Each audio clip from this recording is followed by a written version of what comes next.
We continue our morning program now with the final item on the agenda before we take our lunch break, and that is our first panel of the day. We want to take an in-depth look at one of the most important aspects of the tourism industry worldwide, and that aspect is hotel developments in cities. Moderating our panel on that subject is the CEO of the Israel Hotel Association.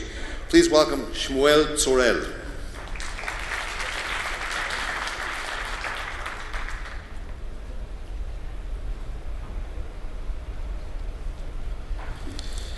Well, no doubt that the opening remark is according to the situation in this hall, that quality is more important than quantity.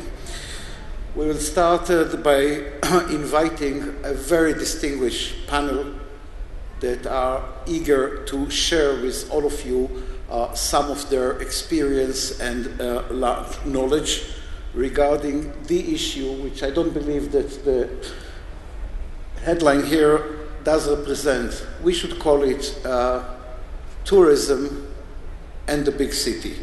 So I would like to invite to share with us Mr. Kevin Bermeister, the CEO of the Jerusalem Fund Management. Kevin, please. I would like to invite Ms. Alison, Copus, Vice President for Marketing of TripAdvisor for Business.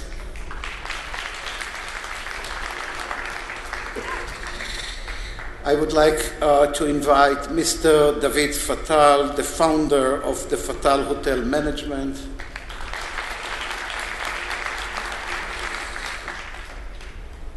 And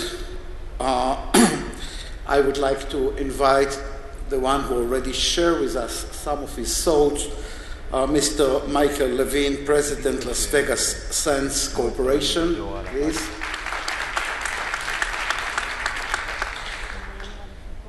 And from Italy, the CEO of the Accor chain, Mr.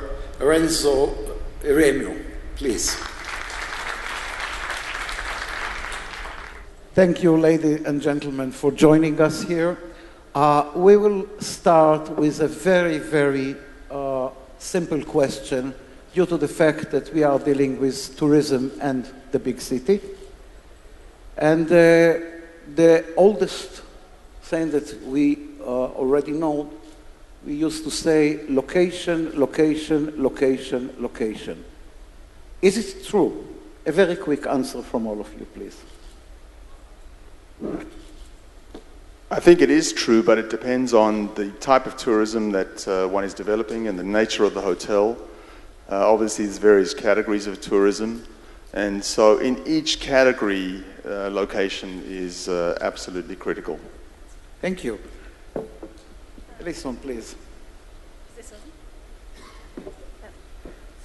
on? I would say location is inescapable, but service is something you can do something about. So if I was a hotelier, I'd be concentrating on service just now. Thank you. Mr. Fattal? It will always be true. If you're a good location, you don't have to work so hard in order to succeed. Thank you. Mr. Leven? Well, I think it's working. I think location depends upon what the objective and purpose of your facility is. If you are a commercial property,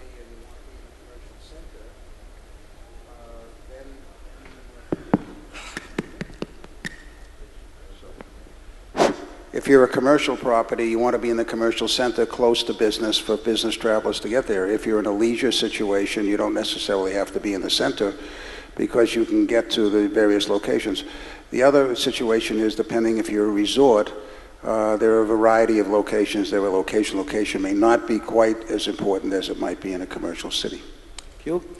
And yes, just to add something, I guess it's amazing that how location is also made by our choice, in the sense that a location can be built by a sort of common view of people doing different jobs in this special spot.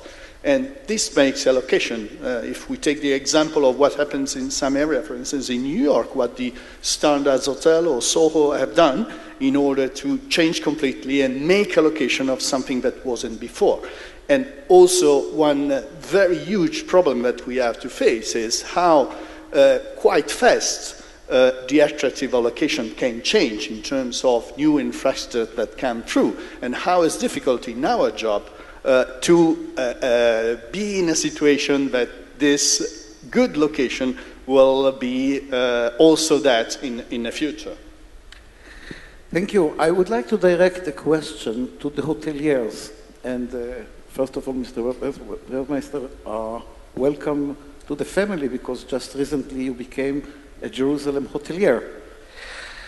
There is a debate which hoteliers are usually involved with. Corporate business, leisure, corporate and leisure. As a hotelier, when you are considering the type of hotel that you will establish, let's say in an urban area, in a city, what would come first? How would you put your priority dealing with it? We will start from Mr. Renzo, please. Well, priority, of course, it depends on the market, and it's very difficult to, of course, understand which is the real market, because the market is there also because there's an offer, and if we are pioneering an area, this is a problem. But again, we have to foresee what will happen in the future. In this sense, of course, I believe that being flexible enough in terms of course, the location, but the structure, and also the way you deliver the services can be a very important, significant advantages. And in this sense, of course, it's important also how, if a brand is involved, how this brand is able to work in terms of his position and his client promises in order to allow you to be somehow protected from the cycles that always impact your products. And in this sense also, maybe we can talk later on, but also loyalty to a brand or system of loyalty, of course, can help significantly in this sense in order to be able, the hotel, to have a significant turnover within the years. Thank you. Mr. Leven? Well, it's a very, very interesting question, because there is a significant difference between putting a product into an existing marketplace or putting a product and trying to develop a marketplace. So, for example, what was just said about taking advantage of a situation, there's a lot of difference between putting a hotel in New York on Central Park South and putting a hotel in New York in the Soho district, same as in Paris, between where you are where the George Cinq is and where you are in the left bank. So, if there is no market, let's take, for example, in Singapore, where we put the Marina Bay Sands product up, all of the commercial hotels in the commercial center was on the other side of the bay. So for our product to be successful for commercial business, we had to develop a demanded product where people would essentially go out of their way to use the product, because the product had to be very different. Had we put just a regular, typical product there, we would have failed to get the commercial business. So the commercial business will move if the product is good enough. But generally, hotel companies, and particularly branded companies, will put their products up in markets that are already existing. So the critical component of placing a product is whether you're in a destination, building a destination, or moving into an existing destination. Thank you. Since we are a very small entrepreneur, not like the Las Vegas Sands, so usually we are trying to see... the biggest in Israel. Yeah, in Israel, but Israel is small. But when we're going, I mean, in Israel or in Europe, we try to see where is the need for hotel rooms and what is the specific needs of the clientele. And then we're trying to build according to the needs. So in Israel, we did hotel all over but mainly in the major cities or major attractions, resorts, and city hotels. In Europe, we are doing only city hotels, and we're trying to be very close to the commercial market or to airports, which, you know, being one of plenty of entrepreneurs or plenty of hotels, you need to have the critical mass in order to develop. Alison, if I may interrupt, due to your large experience with customer opinion or response, how would you define the difference between the two segments of the market due to your experience via your outstanding site to collect customers' reactions? Which two segments? The corporate, the leisure, or the corporate and the leisure? Yes. Well, personally, I don't see any. I'm always mixing business with pleasure myself, and I think that is the way forward.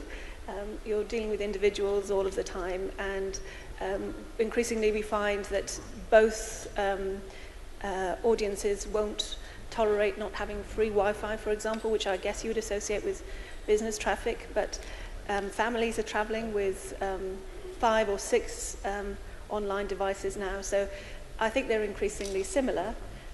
Before joining TripAdvisor, so in case you didn't know, TripAdvisor is the world's largest travel site. I was with Virgin Atlantic previously, and it was also true when I was working on that people who fly in business class will fly in economy or premium economy in their leisure.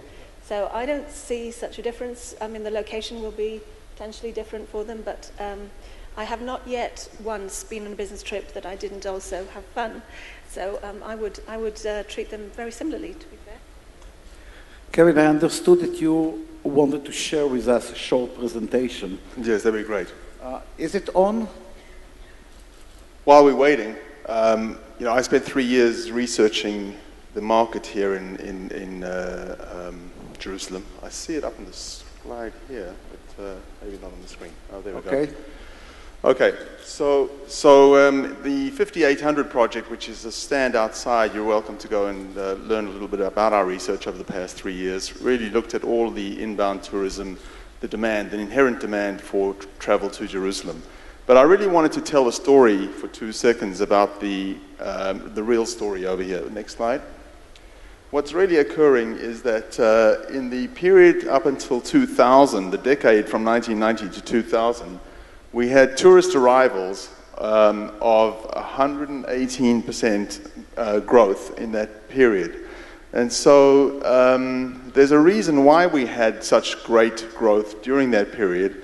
But since 2000, what we can see on the bottom of the screen over here is that Israel's growth is only up 17% since 2000, where world tourism arrivals has grown 53%. Much of that is due to the period of Intifada and obviously the very slow recovery, which you can see the adjusted slide on the right of your screen. And that recovery has taken much of 8 or 9 years to occur. So what's really causing a lot of that is in fact the growth of hotel rooms. Very, very simple issue. I know we see a lot about tourism and we talk about the different categories of tourism, but really the very simple and pragmatic problems that occur in the city are due to the absence of hotel rooms. And in the decade from 1990 to 2000, we had growth of something like 64% in hotels in Israel. And in the decade from 2000, you can see in the gray bar versus the light blue bar, there's really negative growth, or in fact zero growth, in new hotel inventory in Israel. And specifically, you can see that it's due to that reason that we've seen such a 17% growth over the decade and a very slow recovery because of the retraction in capital. So we lost during that period about 11 to 12 million tourists who would have come based on the projection of international tourist growth who would have come to Israel. We failed to capitalize on the opportunity here and bring those tourists to this market. And I think that it's important to recognize that that tourism generates 1.85 billion GDP for every million tourists, 20,000 direct jobs for every million tourists, and 60,000 indirect jobs. And the 5,800 booth outside will tell you a little bit more about the much greater planning and the much greater responsibility that is incumbent upon the leaders of this country and business people of this country to seriously look at how you can move tourism from 3 million to 10 million. As anybody on this panel, Michael, will know, that it's a very, very serious undertaking. It must be looked at holistically from the Prime Minister down, and it's the only way that you can really engineer an environment for growth. So it's critical that we start looking at transport system, road systems, rail systems, areas for the development of hotels, accessibility to the most important holy center in the city, which is the main attraction for Jerusalem, and obviously all the ancillary activities can then develop from there.